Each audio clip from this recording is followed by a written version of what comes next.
Like his closest literary contemporary, Mark Twain, the novelist, poet, and influential magazine editor William Dean Howells shared a humble childhood in a rural town that was far from the great urban centers and cultural hubs of the eastern seaboard. Their styles were quite different, but like their third literary contemporary, the very cosmopolitan Henry James, each of these artists had in common a commitment to realism. Generally speaking, Howells' novels in this genre fall somewhere between Mark Twain's comic, picaresque narratives and James's exploration of human psychology among the culturally refined members of the upper class. Although Twain and Howells were not university educated, both aspired to the literary and cultural prestige of Boston, Cambridge, and New York society. Eventually, both succeeded in doing this through self education, vast reading, sheer talent, and a remarkably energetic work ethic. As professional adults, widely respected for their literary achievements, both men received honorary degrees. Mark Twain from Yale and Oxford, among other institutions of higher learning, and Howells, who declined a professorship at Harvard and then bequeathed his Cambridge, Massachusetts home to the university after his death in 1920. Howells and Twain would become lifelong friends, maintaining a correspondence that spans several decades.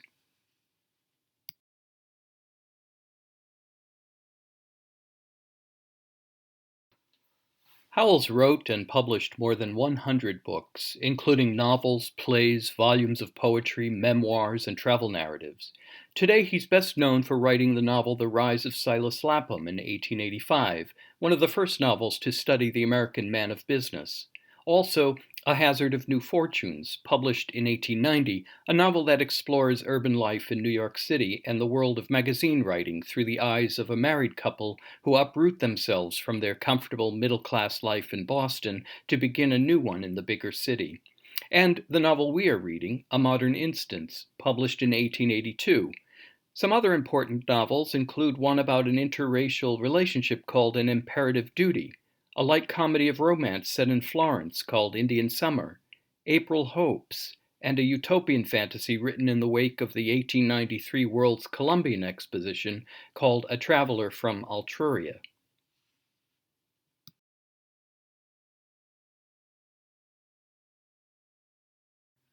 Howells was born in an Ohio town that is now called Martins Ferry, the second son of 8 children born to a printer and publisher and his wife.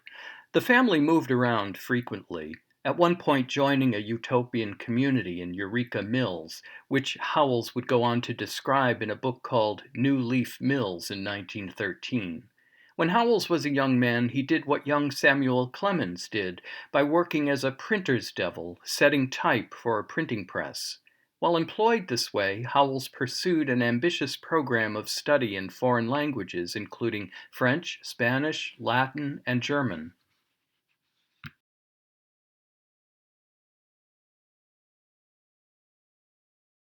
After serving a term as a city editor of the Ohio State Journal in 1858, Howells began to publish some of his poems, short stories, and book reviews in one of the country's most prestigious literary magazines, the Atlantic Monthly.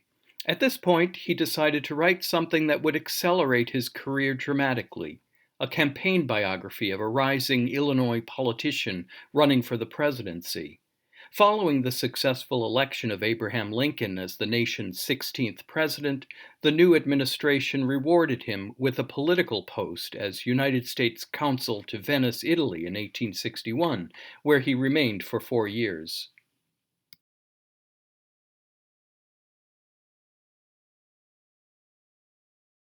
Sales from the biography he had written earned Howells money enough to travel to New England, where he introduced himself to the prominent writers of his day. These included Nathaniel Hawthorne, Henry David Thoreau, Ralph Waldo Emerson, James Russell Lowell, and the poet Walt Whitman, among others. While living in Italy, Howells met a young American woman traveling with her family in Florence, Eleanor Mead, and married her in 1862. They had two daughters and a son over the next 10 years.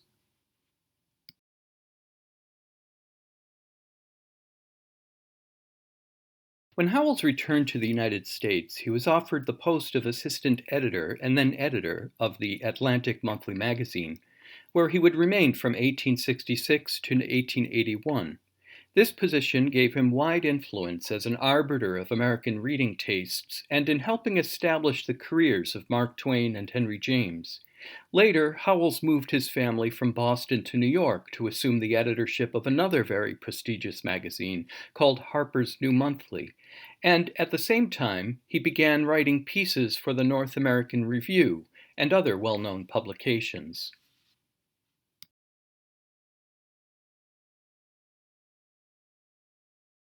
When Howells assumed the editorship of Harper's, he began to write a regular column titled The Editor's Study. In this column, he reviewed the latest books, many of them the work of writers from cultural and racial backgrounds different from his own. He also looked for and published new fiction by writers from fairly remote or lesser-known regions of the country.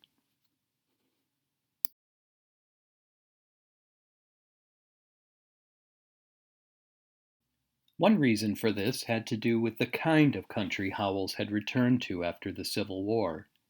Reunification created a far more vast nation, incorporating many culturally and geographically diverse regions under one federal government. Commerce between the northern and southern states recommenced at a rapid rate, and with the completion of the Transcontinental Railroad in 1865, travel across the country was made faster and more reliable, even though it meant establishing four separate time zones across the country in order to synchronize train schedules.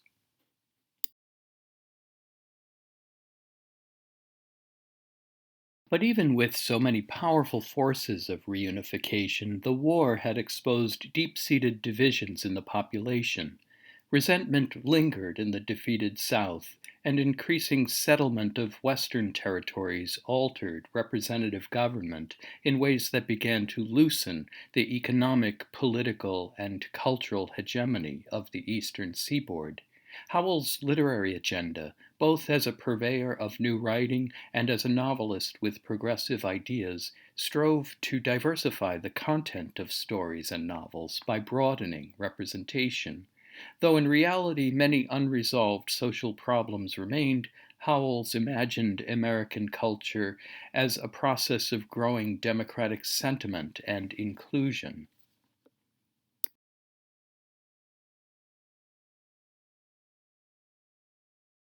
There were other reasons, too, for the way Howells conducted the magazine and why his own prolific career as a novelist took the shape that it did. These were artistic and literary reasons, reflected in Howells' commitment to realism. His main criterion for judging the quality of new writing was whether it brought everyday facts and truths into literary representation. He also believed realism had a duty to acknowledge and address controversy and social issues, and invent new ways to represent emerging environments like the city. His own fiction carefully examines human behavior in ways that sometimes challenge conventional mores, although younger writers would accuse him of being too measured and less bold in exploring the darker aspects of psychology and social disorder. The younger novelist Frank Norris, for example, would somewhat contemptuously refer to Howells' realism as, quote, the drama of the broken teacup, the adventure of taking a walk, end quote.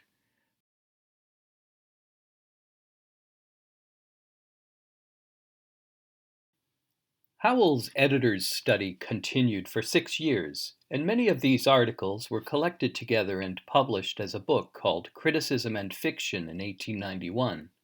While Howells advanced the careers of ethnic writers like Abraham Cahan, Black writers like Charles Waddell Chestnut, women writers like Sarah Orne Jewett, and naturalists like Stephen Crane, his own fiction should be understood as expressing his own particular practice and understanding of literary realism. One way to do that is to begin with Howells' own assessments. In Harper's, for instance, Howells wrote, "The true standard of the arts is in every man's power, and an easy observation of the most common, sometimes of the meanest things in nature, will give the truest lights, where the greatest sagacity and industry that slights such observation must leave us in the dark, or, what is worse, amuse and mislead us by false lights." Meanest in this sense implies something like humble or small, rather than cruel. Howells continues this idea by qualifying it this way: "The time is coming, we trust, when each new author, each new artist, will be considered not in his proportion to any other author or artist, but in his relation to the human nature known to us all, which it is his privilege, his high duty, to interpret." It's important to remember how firmly established these principles of realism are in our own time, which makes it a little challenging to see how unconventional and innovative they were considered to be in the late 19th century. The main point Howells is making here is that for the literary arts to develop, new writers should not look to former literary models to emulate, but consult their own immediate experience of the real world in selecting subject matter and the way to treat prose fiction. Howells drove home this point with a fable that summarizes what literary realism should do. The story he tells is instructive, and it's prompted by an imagined scenario in which a pedantic advisor explains to a writer the tradition of creating literary characters who are idealized types drawn from accumulated literary history rather than drawn from real life. The so-called fable of the grasshopper in the same article goes this way.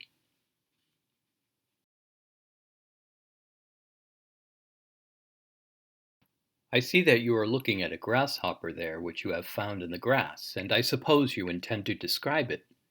Now don't waste your time and sin against culture in that way. I've got a grasshopper here which has been evolved at considerable pains and expense out of the grasshopper in general. In fact, it's a type. It's made up of wire and cardboard, very prettily painted in a conventional tint, and it's perfectly indestructible. It isn't very much like a real grasshopper, but it's a great deal nicer, and it's served to represent the notion of a grasshopper ever since man emerged from barbarism. You may say that it's artificial. Well, it is artificial, but then it's ideal too. And what you want to do is cultivate the ideal. You'll find the books full of my kind of grasshopper, and scarcely a trace of yours in any of them. The thing that you are proposing to do is commonplace. But if you say that it isn't commonplace, for the very reason that it hasn't been done before, you'll have to admit that it's photographic.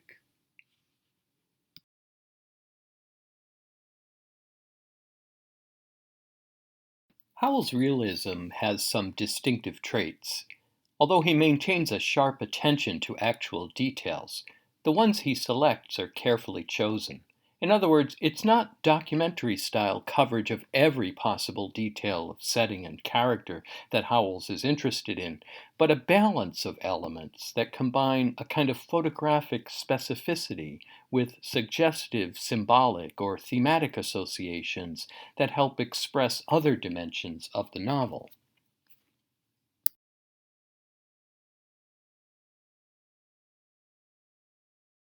Howells' fiction also tends to feature characters who occupy the middle rung of society, or who are married, or belong to families and small communities. The range of characters has some variety in the sense that they represent different social types or kinds of individuals.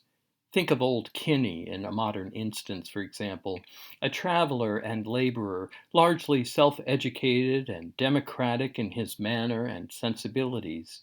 He quotes the transcendentalist writers, goes back to his New England roots, and is a vanishing breed in comparison to someone like Bartley Hubbard, whose relative youth, callousness, and longing for the sophisticated lifestyle of a city dweller is quite different from Kinney. These two individuals are highly realized, but they also represent a certain demographic transformation involving many thousands of Americans. Howells' novels have an emphasis on reconciling disparate characters and points of view rather than exacerbating divisions. The conflicts that emerge work through their difficulties, solve problems, or reach compromises. While Howells shows his awareness of the great diversity of American society, as well as its disparities of wealth and privilege, the center of his point of view always seems to reside with white middle-class values, struggles, and tensions. The style of his prose is often chaste in regard to sexual matters, even though his choice of subject matter is willing to take on big social controversies.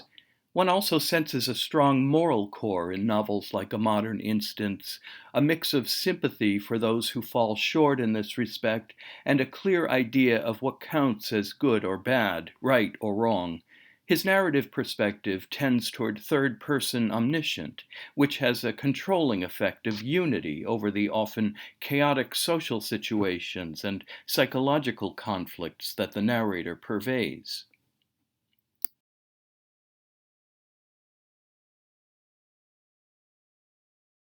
Howells' professional success was disturbed in the later years of the 19th century by private family sorrow and public events.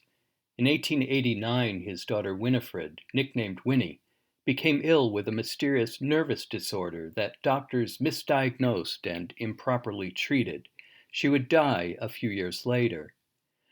In 1887, a peaceful gathering of workers and anarchists undertook a demonstration at an open market on Chicago's North Side when policemen sent there to maintain order formed a barrier around them. An explosive device was thrown into the crowd and exploded, instantly killing 6 policemen. It remains unclear who threw the device or why, but for days afterward, the city's mayor and police commissioner undertook a massive crackdown on anarchist activity, which in most cases involved newly arrived immigrants. Suspects were hunted down and apprehended, often on the slimmest of evidence.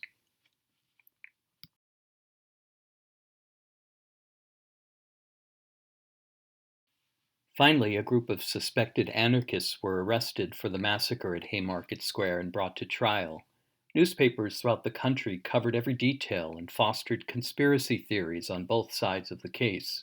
Progressives like William Dean Howells saw the case as a cause célèbre, and at the very real risk of damaging his reputation, the novelist and editor became publicly embroiled in these debates about workers' rights, police brutality, and the miscarriage of justice that had occurred when the anarchists were found guilty and were subsequently hanged.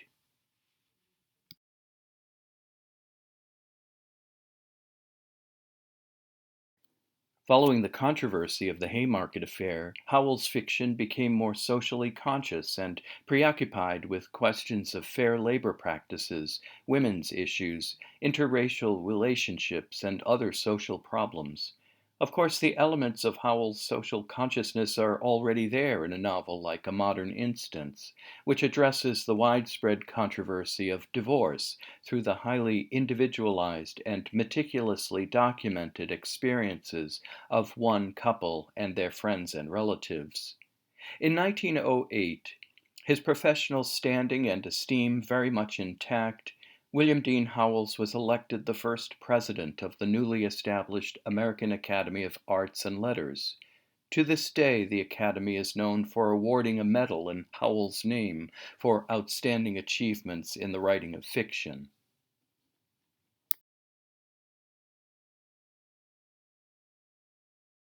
The novel we are reading first appeared in serialized installments in the Century magazine, a periodical of fiction, nonfiction, social commentary, profiles of famous people, and abundant illustrations. It was to be Howells' first attempt at a longer, more expansive novel than any previous one he'd attempted. The setting stretches from a small village in the Maine woods to the city of Boston, then to the Midwest, and finally to a brief mention of Whited Sepulchre, Arizona. The topic, too, was contemporary, urgent, and documentary in its approach. Howells, before writing the book, traveled to Crawfordsville, Indiana, to observe for himself the courtroom proceedings of a divorce case firsthand.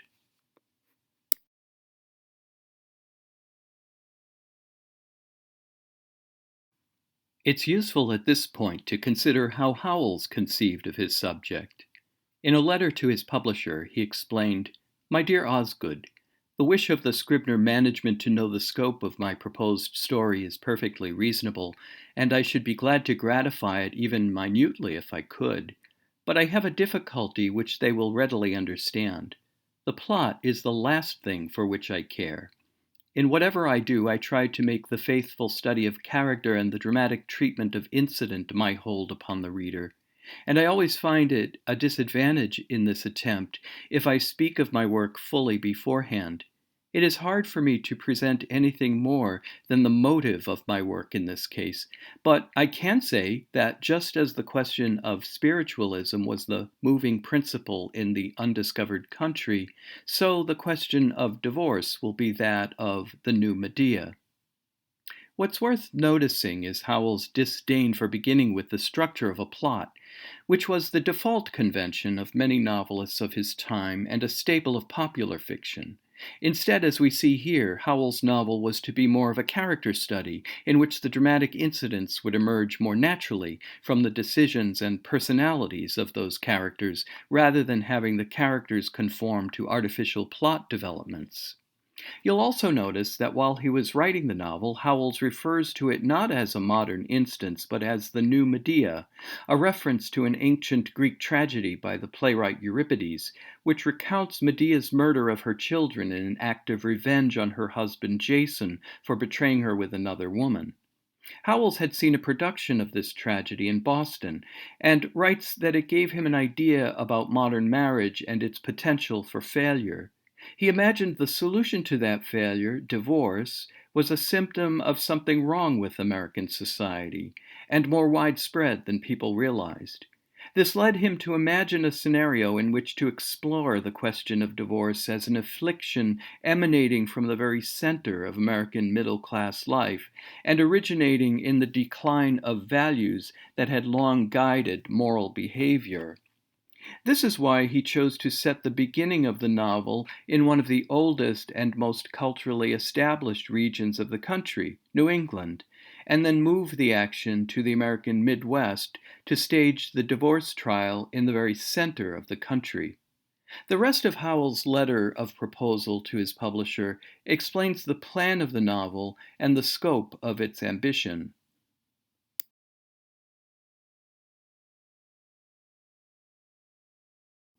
This subject occurred to me years ago as one of the few which are both great and simple.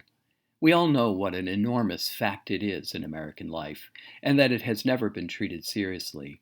I intend to treat it tragically, though of course the story is not to be wholly tragical, and I feel that I have a theme only less intense and pathetic than slavery.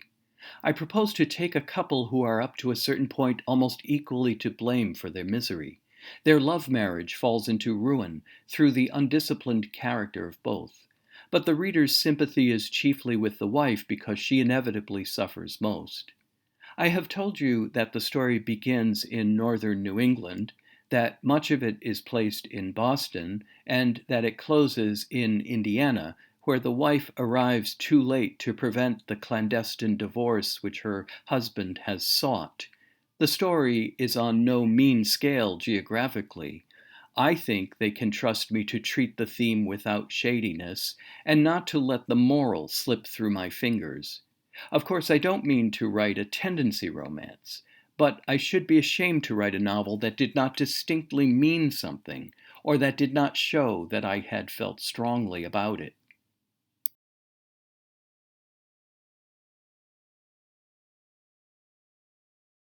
During the period in which A Modern Instance was running in the Century magazine, so were an increasing number of articles and opinion pieces about the subject of divorce. Between 1880 and 1885, at least 9 articles with that topic appeared in widely distributed periodicals like The Century. Some of the titles give us an idea of what the issues were surrounding this social phenomenon. Divorces in New England, for instance, Marriage and Divorce, Easy Divorce, Its Causes and Evils, a Social Study. Some Honest Doubts about the Supposed Only Scriptural Grounds for Divorce by the Reverend Dwinell, The Increase of Divorce, Divorce Legislation of Massachusetts, and The Need of Liberal Divorce Laws. The titles tell us several things about divorce that readers today may find less relevant than their 19th century counterparts. For example, divorce is treated less as a private conflict or mutual agreement between married individuals and more fully as a threat to the social fabric. There's also some alarm about making divorce simply and primarily a legal matter between two people who seek to extricate themselves from a binding contract, indicating a large gap between the legal right to divorce and the social acceptability of obtaining a legal divorce.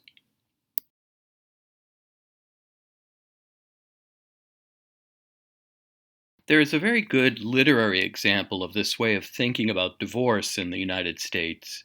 In a novel called The Age of Innocence by Edith Wharton, written in 1920, but set in the American 1870s, the author introduces us to an American girl who has married a Polish nobleman named Count Olenski.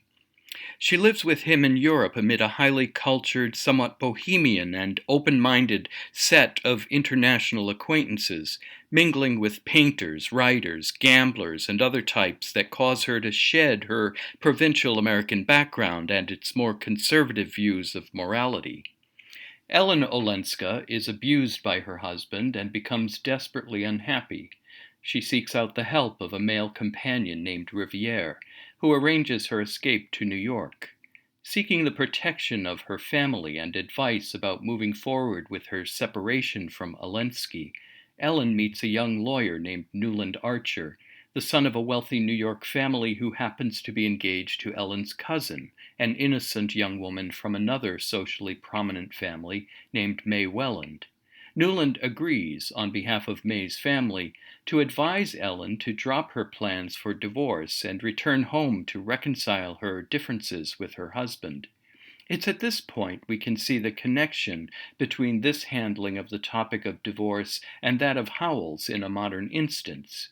Under extreme pressure not to seek a divorce, even though it's perfectly legal to do so, Newland Archer explains to Ellen that, quote, "our laws favor divorce, but our customs do not," end quote.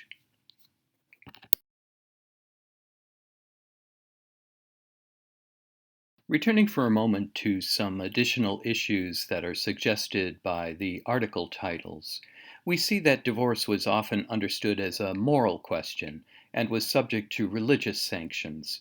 And finally, there's also a pronounced emphasis on the meaning of divorce in one particular region of the country, namely New England, where the events of Howells' novel begin.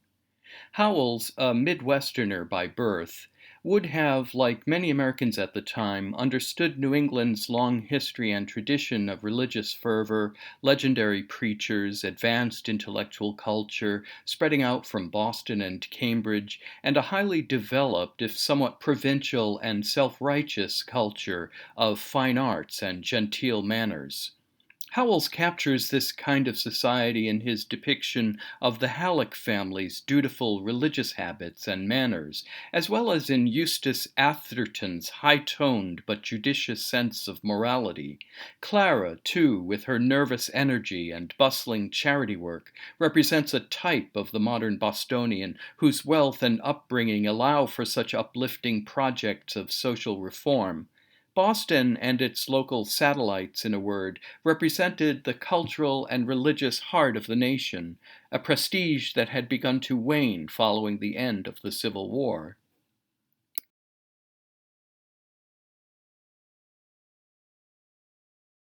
For all of these reasons, making divorce the central topic of his novel provided Howells with an opportunity to explore a transitional moment in the history of American democracy and social development. While divorce is the topic of the novel, we should also remember the main word of its title, modern. In a very real sense, the novel is about modernity and the consequences of dying traditions and forms of community during the latter part of the 19th century. Modernity and divorce become thematically synonymous in the novel because both of these concepts describe a breach of some kind.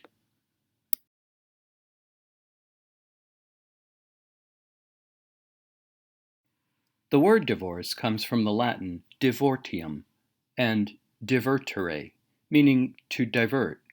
In English, this root means several related things: a breach in tradition, a complete or radical separation of things closely connected, and disunite.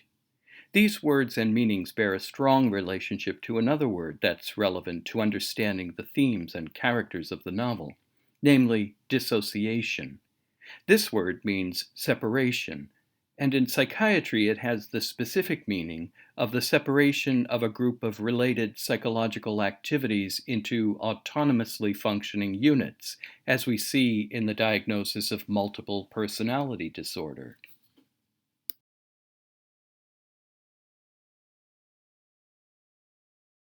Clearly, no character in a modern instance suffers from such a disorder, but some of them exhibit various degrees of willful dissociation. Bartley Hubbard, to take the most immediate example, dissociates his intellectual activity from his emotional and moral sensibilities, so that he is able to perform his job as a journalist on autopilot, as it were, without integrating his disparate thoughts or actions into a coherent conscience.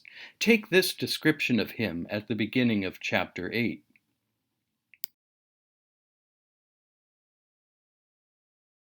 Bartley found his chief consolation in the work which kept him out of the way of a great deal of question. He worked far into the night, as he must, to make up for the force that was withdrawn from the office.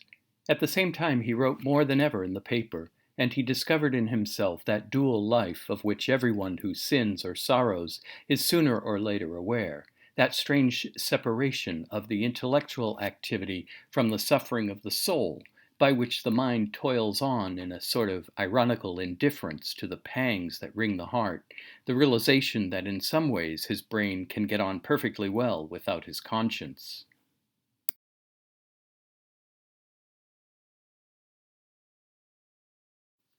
Another way of describing this kind of divorce from feeling is the dissociation of sensibility, a phrase the poet T.S. Eliot once used to classify the work of the so-called metaphysical poets of 17th century England. Eliot observed that such poetry separated intellectual thought from the experience of feeling.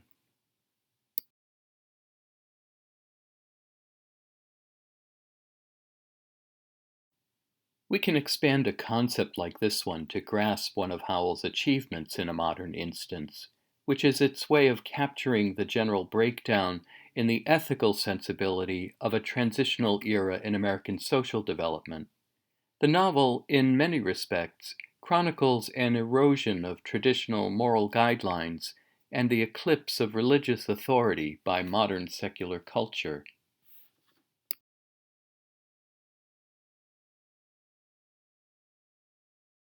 On one obvious level, Howells dramatizes the moral decay that comes with the loss of religious sentiment and the institutional authority of the church. We might recall something similar in Kate Chopin's novel The Awakening, in which the main character strays away from her strict Presbyterian upbringing and then in later life faints and has to be carried out of the Catholic Church on the island off of Grand Isle. There is also Huck Finn's casual skepticism about Miss Watson's invocation of Moses in the Old Testament, to whom Huck pays no attention at all because he, quote, puts no stock in dead people, unquote.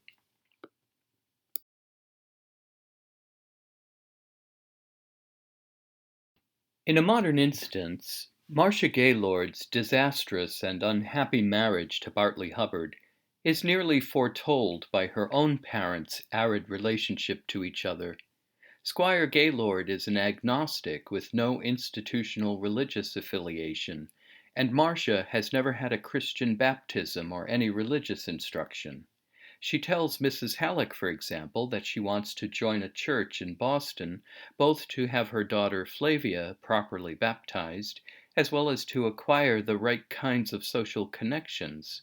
It's also her father's disdain of religion that ruins her mother's religious sentiment.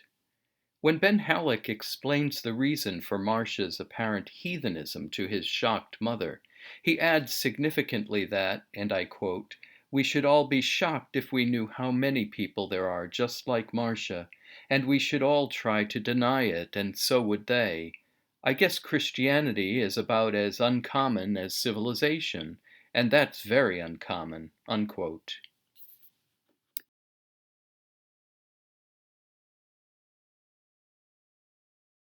We need to be careful here not to conclude that this lament or fairly resigned attitude on Ben's part indicates any strong evidence of Howells' plea for the return of religion in people's lives.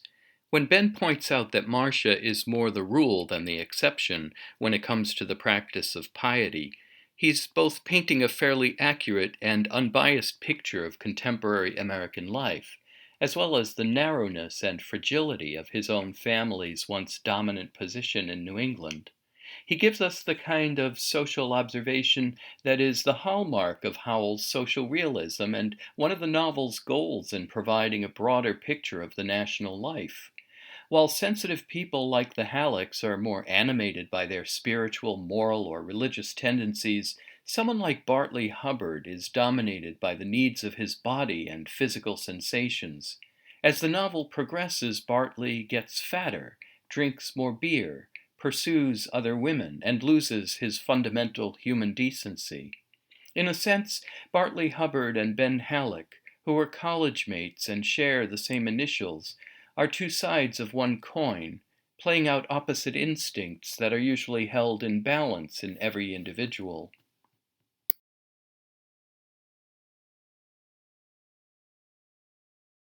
Thinking beyond the limits of Bartley and Marcia's divorce, Howells makes use of the concept to explore the breach in tradition between village life and city life. A modern instance captures a moment of demographic shift in the United States as the novel's setting moves from Equity to Boston. This movement corresponds to historical fact. By 1890, most Americans lived within the borders of large metropolitan areas for the first time, and the mechanization of farming machinery reduced the need for human labor.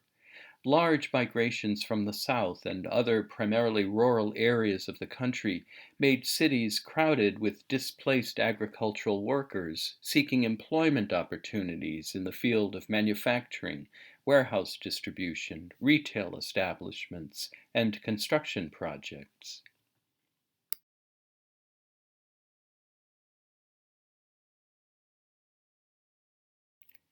For educated young men like Bartley Hubbard, city life also meant financial opportunity and social distinction. City people were thought to be more sophisticated, worldly, well-mannered, and culturally refined.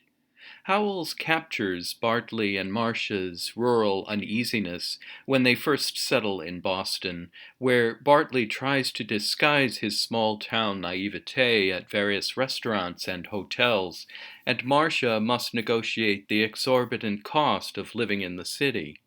We get a sense of how deep and pervasive the mystique of the city is when even Andy, the stable boy who tends to Bartley's horse in the village, marvels at what he considers to be Bartley's refinement and his fastidious taste that, I quote, "must be part of the splendor which showed itself in Mr. Hubbard's city-cut clothes and in his neck scarfs and the perfection of his fingernails and mustache," end quote.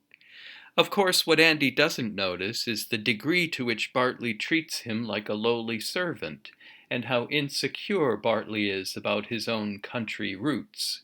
As a student in Cambridge, Bartley makes the acquaintance of the Halleck family, a wealthy set of Bostonians with a richly furnished house. Here he comes into contact with young intellectual women of a very different stamp from the flirtatious country girl Hannah Morrison, girls, as the narrator puts it, who were infected with the prevailing culture of the city, and the young ladies especially dressed in a style and let fall ideas that filled the soul of the country student with wonder and worship.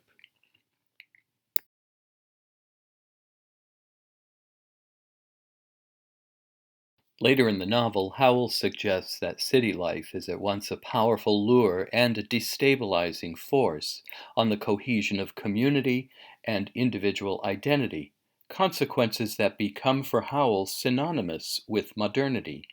When Squire Gaylord visits his daughter and son-in-law in Boston, he immediately longs to go back to equity.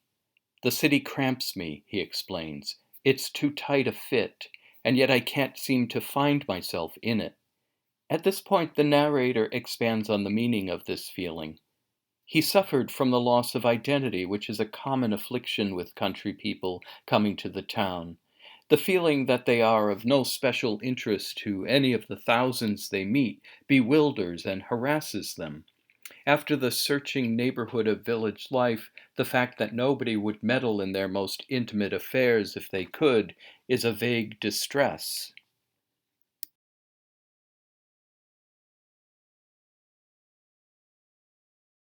In the village, in other words, you are known by your family relations and history of acquaintances among a much more limited and recognizable population.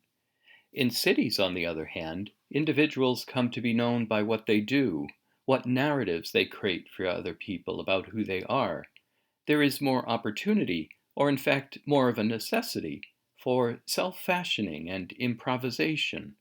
One can, to some degree, shape a social persona through manners, style of dress, and ways of speaking. These are abilities the squire does not have.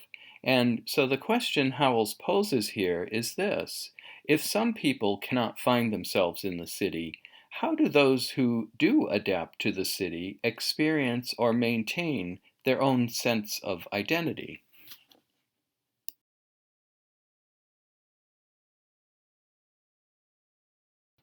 At least one possibility seems to be a kind of dissociation resulting from acting out a role that is changeable, or a shedding of one's responsibilities to other people in the name of self-interest. Bartley is made to experience just such a separation when Kinney brings him to meet a group of free-spirited young loggers at a camp in the deep Maine woods.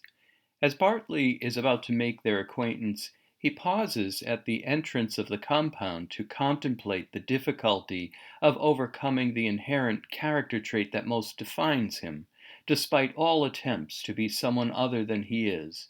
Howells writes, "A curious feeling possessed him, sickness of himself as of someone else, a longing, consciously helpless, to be something different, a sense of captivity to habits and thoughts and hopes that centered in himself and served him alone."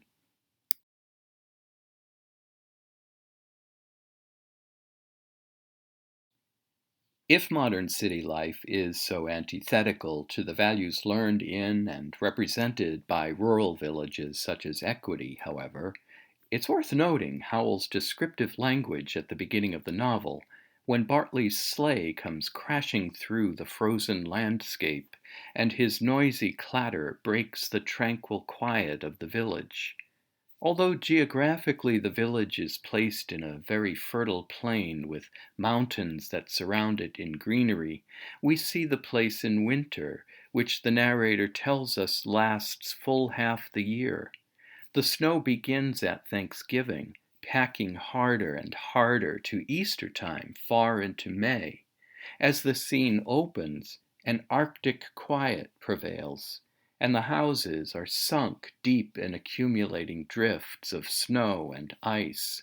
The paths leading from the street to the front door look like they have been cut through white marble, and the few splashes of color from the evergreens, described as funereal, are the only variation of this otherwise monochromatic picture.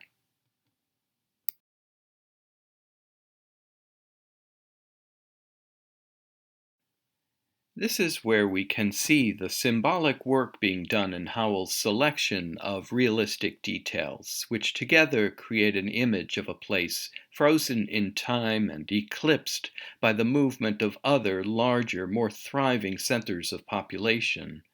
But what's left behind in leaving such a place are the residual values suggested by the very name of equity. The word equity means, among other things, the state, ideal, or quality of being just, impartial, and fair. Justice and impartiality play a thematic role in the legal proceeding of Hubbard v. Hubbard later in the book, far away from the village, and the ideal of equity. But equity also means the residual value of a business or property beyond any mortgage that's attached to it, or any liability that can be brought against it. And finally, equity can mean justice applied in circumstances not covered by law. Given that the novel features a legal proceeding in its final chapters, this question of whether justice has been served by the decisions of the courtroom lingers with the reader, who has been given abundant and sometimes conflicting information about the book's characters and events. If law cannot possibly address the myriad injustices, large and small, that accumulate throughout the narrative, perhaps the only source of fairness and moral resolution lies in the novel itself, as it plots its course of rewards and punishments.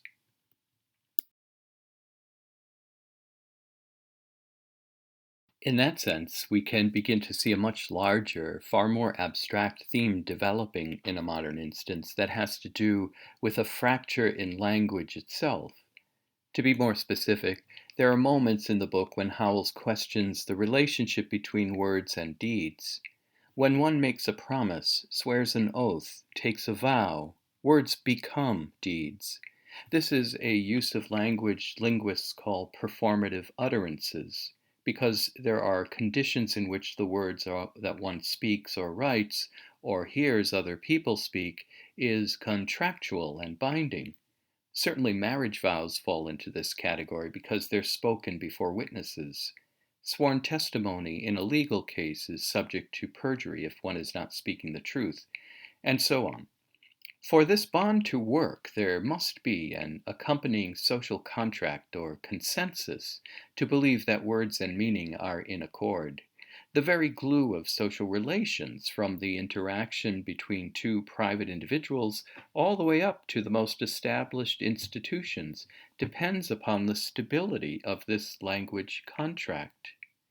Legal training, as a consequence, can be understood as mastering a kind of specialized language or discourse and way of speaking and writing.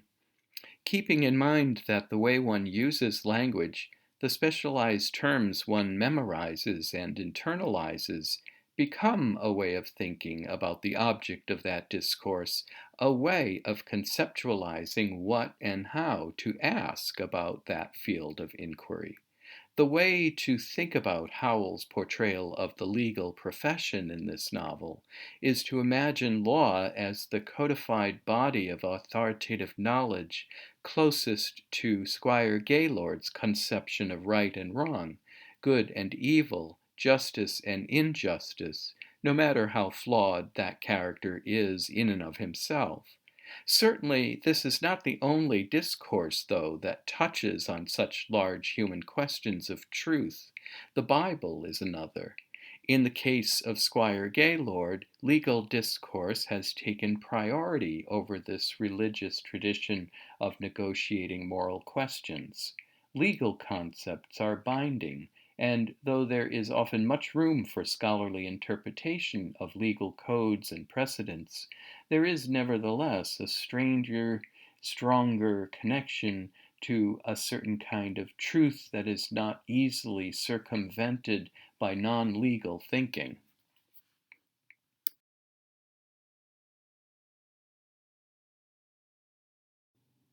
This is useful in understanding another major theme in Howells' novel, the conflict that begins to emerge between older and newer professions that have writing at their very foundation. namely the practice of law and the much newer field of journalism. It is important to think about what Howells has in mind by having Bartley begin wanting to learn and practice law, and then having him discover he has no real interest or special talent for his father-in-law's profession. Early in the novel, it is Squire Gaylord who voices for us the profound seriousness of studying the law, and even its association with masculine responsibility, when he says to his wife that Bartley better give up his paper and go into the law. He's done well in the paper and he's a smart writer, but editing a newspaper ain't any work for a man. It's all well enough as long as he's single, but when he's got a wife to look after, he'd better get down to work.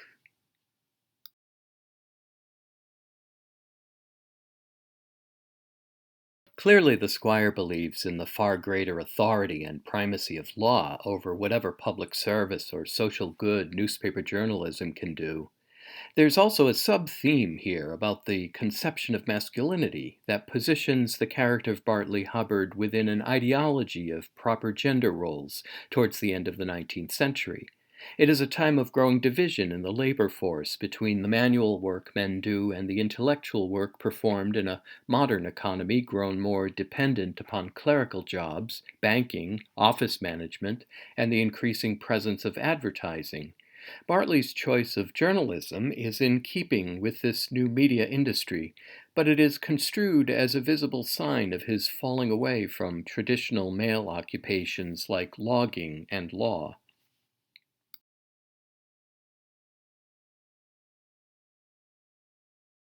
Marcia repeats the same serious reservations that her father has about such an ignoble way of making a living. When Bartley at last comes to the conclusion that he's a professional journalist, she thinks, quote, his newspaper connections still identified him in her mind with those country editors of whom she had always heard her father speak with such contempt, men dedicated to poverty and the despite of the local notables who used them. She could not shake off the old feeling of degradation, even when she heard Bartley and some of his fellow journalists talking in their boastfulest vein of the sovereign character of journalism, and she secretly resolved never to relinquish her purpose of having him a lawyer. Till he was fairly this, in regular and prosperous practice, she knew that she should not have shown her father that she was right in marrying him. End quote.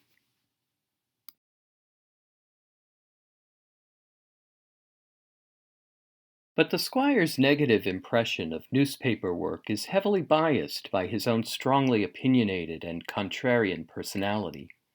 That bias masks an important distinction within the field of journalism itself, namely the significant difference between a more traditional sense of reporting public information for the benefit of readers and the less responsible, more entertaining, more segmented kind of popular journalism meant to sell papers. We see Bartley's affinity for the latter quite early on when the narrator reveals the way Bartley runs his editorial office in the village. He managed the office very economically, and by having the work done by girl apprentices with the help of one boy, he made it self-supporting. He modeled the newspaper upon the modern conception through which the country press must cease to have any influence in public affairs, and each paper become little more than an open letter of neighborhood gossip. But while he filled his sheet with minute chronicles of the goings and comings of unimportant persons, and with all attainable particulars of the ordinary life of the different localities, he continued to make spicy hits at the enemies of equity in the late struggle, and kept the public spirit of the town alive.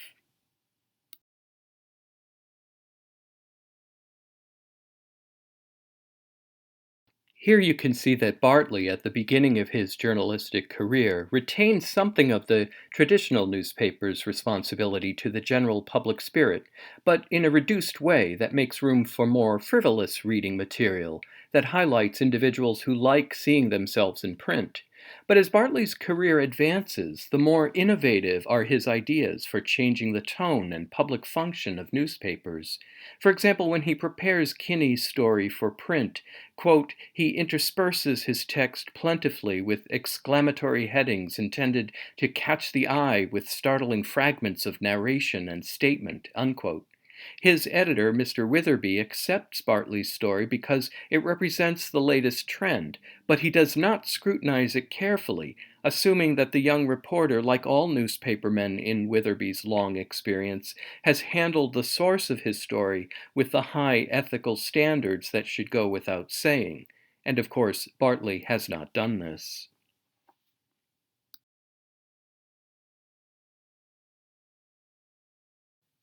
Besides his cavalier disregard for ethics, Bartley, representing in this novel a whole generation of modern reporters, is perfectly willing to lower the general intellectual and moral tone of the pieces he writes and publishes.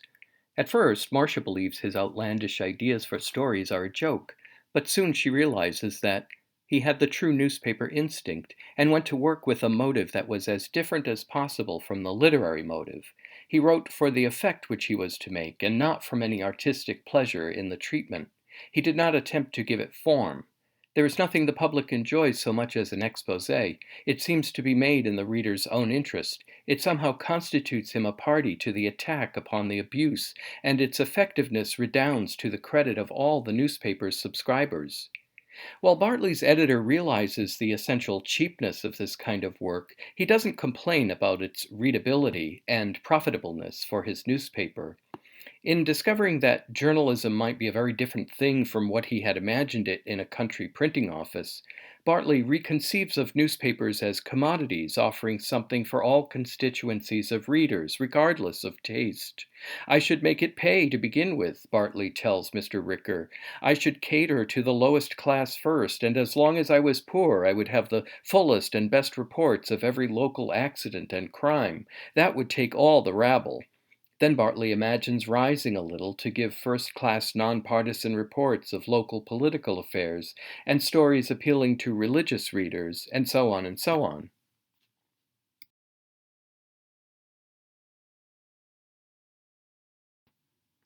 Ricker pushes back on this idea by suggesting an alternative vision for what a newspaper should do, emphasizing not just vice and crime, but virtue and good works. This debate is insightful from the point of view of Howells as a writer of realist fiction, which also strives, in the literary medium, to represent life as it is. In fact, one of the chief criticisms made against the movement of literary realism was that it mundanely reproduced reality in the way journalists documented the facts of their stories. It's interesting then to think about where Howells' novel positions the realist writer within these contentious debates about the purpose and contribution of journalism, and what it really is that makes one kind of writing a literary art and the other not. The final irony, of course, is that by the end of the novel, Bartley has become the subject of his own tabloid journalism when his murder is reported in the newspaper out of Whited Sepulchre, Arizona. From journalism to law, and from the squire's admonishment to Marcia to keep her promises, one of the pervasive themes of a modern instance is the erosion of language's capacity to establish bonds of trust, convey the truth, and establish an authoritative consensus of meaning in society.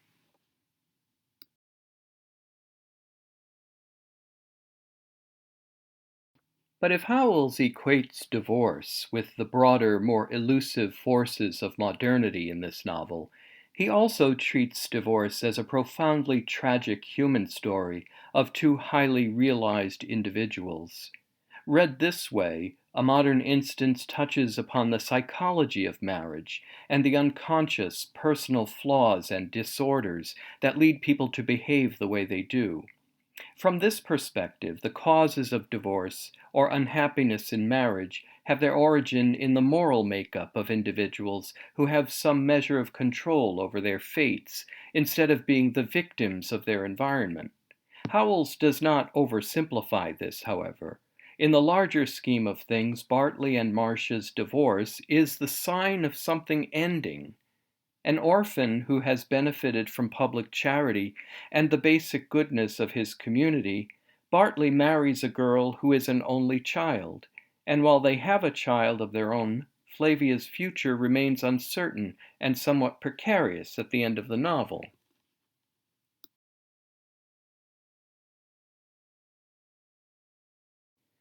But there is something more as well. Despite his education and his talent, Bartley remains only half civilized. As we see in his violent reaction to Henry Bird, Bartley is more than capable of physical brutality, as if primitive traits in him cannot fully be contained. On the one hand, he demands and extracts sympathy from others, while he himself seems incapable of it. Whether we interpret his cruelty as misogyny or his beating of Henry as masculine insecurity, the fact is that Howells' portrayal of Bartley Hubbard partakes of the naturalist influences of writers Howells knew well. Unlike Theodore Dreiser, Stephen Crane, and French novelists like Émile Zola, however, Howells balances the animality of Bartley with the culture of other more refined and morally upright characters like the members of the Halleck family and the lawyer Eustace Atherton. It is Atherton, after all, to whom Howells gives the last word in the novel. While it is untenable to assume this is the voice and opinion of the author himself, it's worth thinking about Atherton's considered assessment of the state of modern life. In offering Ben Halleck his opinion, Atherton states that we're all bound together. No one sins or suffers to himself in a civilized state or religious state. It's the same thing. Every link in the chain feels the effect of the violence more or less intimately. We rise or fall together in Christian society. It's strange that it should be so hard to realize a thing that every experience of life teaches. We keep on thinking of offenses against the common good as if they were abstractions.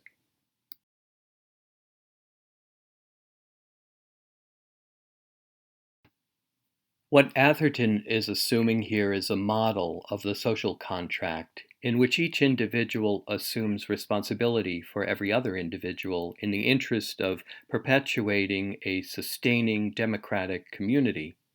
Of course, the other democratic model proposed by the novel is that of Bartley's, which might be summed up as every individual for himself, without the burden or responsibility of other people. That both options are clearly articulated in this one novel speaks eloquently to the particular kind of commitment to realism that is the hallmark of William Dean Howells' literary achievement.